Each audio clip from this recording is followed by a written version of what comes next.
aja final poids léger diggante Cheikh Ibra bu Soumlok Bastin bu Ngoundiane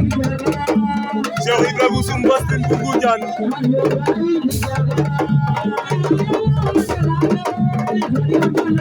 Cheikh Ibra Bastin aja Sambour Sambouloum TV il a nous les final ba Cheikh Ibra war na Bastin Cheikh Ibra war na ko Cheikh Ibra bu Soumlok a witano no ko Cheikh Ibra Bastin Cheikh Ibra war na ko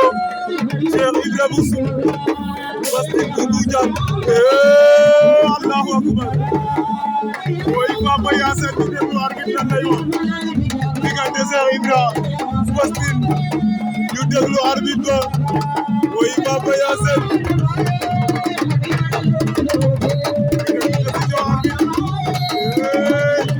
Cheikh Ibra daan na Bastin Cheikh Ibra amaama Bastin